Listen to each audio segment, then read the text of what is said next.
EPS சறுக்குவது எங்கே? வலுவான அணியை உருவாக்க அதிமுக தடுமாறுவது ஏன்?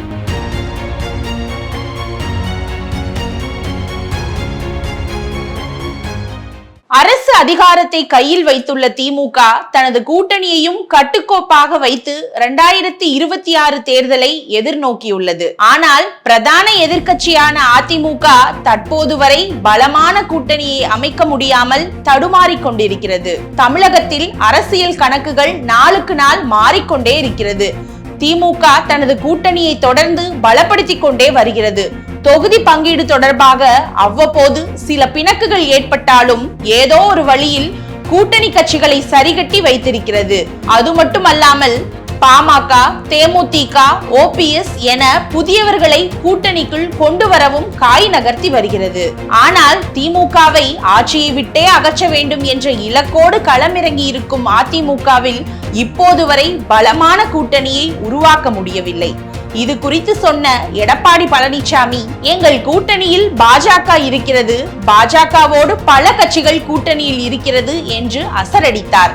அவர் சொன்னது உண்மைதான். அதிமுக கூட்டணியில் இப்போது பாஜகவை தவிர யாருமே இல்லை. பாஜக கூட்டணியில் தான் தமாக, அமமுக, ஏசி சண்முகம் கட்சி போன்றவை உள்ளன.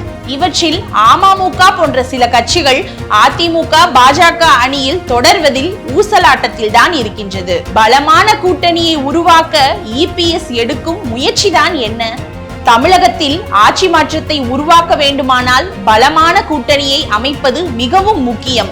ஏனென்றால் எம்ஜிஆர், கருணாநிதி, ஜெயலலிதா போன்ற ஜனரஞ்சக தலைவர்களும் கூட பலமான கூட்டணியை கட்டமைத்தே ஆட்சி மாற்றத்தை கண்டார்கள்.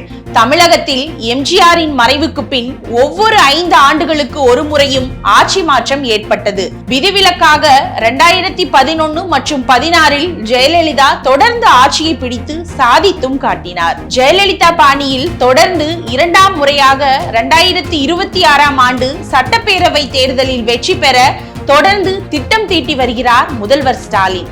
ஆனால் எப்படியாவது ஆட்சி மாற்றத்தை உருவாக்க வேண்டும் என்ற முயற்சியில் ஈடுபட்டிருக்கிறார் எடப்பாடி பழனிசாமி. அதனால்தான் திமுகவை எதிர்ப்பவர்கள் எல்லாம் எங்கள் கூட்டணிக்கு வாருங்கள் என்று அழைப்பும் விடுத்து வருகிறார். தாவேகா, நாம் தமிழர் கட்சி போன்ற கட்சிகளுக்கு இபிஎஸ் விடுத்த அழைப்பை அவர்கள் கண்டுகொள்ளவே இல்லை. ஏற்கனவே அதிமுக கூட்டணியில் அங்கம் வகித்த பாமக, தேமுதிக போன்ற கட்சிகள் கூட இதுவரை எந்த முடிவையும் சொல்லவில்லை.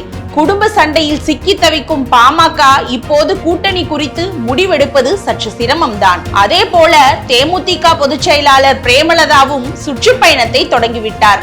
இவர்கள் எல்லாம் தேர்தல் நெருக்கத்தில் தான் கூட்டணி குறித்து முடிவை சொல்வார்கள். புதிய கூட்டணியை அமைப்பது அடுத்த விவகாரம் என்றாலும் இருக்கும் கூட்டணியை அதிமுக, பாஜக தக்க வைக்குமா என்பதே கேள்விக்குறியாக உள்ளது. ஏனென்றால் பாஜகவில் பசை போட்டு ஒட்டி கொண்டிருந்த பன்னீர்செல்வம் கோபப்பட்டு கூட்டணியை விட்டு வெளியேறிவிட்டார். இதே நிலை நீடித்தால் அமமுகவும் கூட்டணியை விட்டு விலகும் சூழல் உருவாகும். இருமுனை போட்டி என்ற நிலையும் தற்போது இல்லை. தமிழகம் 2026 தேர்தலில் திமுக கூட்டணி, அதிமுக கூட்டணி, தாவேகா கூட்டணி, நாதாக என 4 முனை போட்டியை காணவிருக்கிறது. எனவே அதிமுகவில் சேர விருப்பமில்லாத அரசியல் கட்சிகளுக்கு தாவேகா எனும் புதிய ஆப்ஷனும் தயாராகவே இருக்கிறது. இன்னொரு பக்கம் அதிமுகவை பலவீனப்படுத்த அக்கூட்டணியில் இருக்கும் கட்சிகளை தாவேகா பக்கம் தள்ளவும், தனித்து போட்டியிட வைக்கவும் சகல விதங்களிலும் திமுக முயற்சி எடுத்து வருவதாக தகவல்கள் வெளியாகியுள்ளது. இதற்காக ஒரு பெரிய டீமே இறங்கியுள்ளதாம். 2026 நிச்சயம் வெற்றி என்ற மனநிலைக்கே திமுக வந்துவிட்டது. ஆனால் தனது சுற்றுப்பயணத்துக்கு வந்த பிறகு கூட்டத்தை பார்த்து அதீத நம்பிக்கைக்கு இபிஎஸ் சென்று விட்டாரோ என்று தோன்றுகிறது. அசைந்து கொடுக்காத ஜெயலலிதா கூட தன்னை கடுமையாக விமர்சித்த கட்சிகளையும் நபர்களையும் கூட்டணிக்கு கொண்டு வந்து பல முறை வெற்றியும் பெற்றிருக்கிறார். தேர்தல் வெற்றி வேண்டுமானால் கூட்டணியில் ஒவ்வொருவரும் முக்கியம்.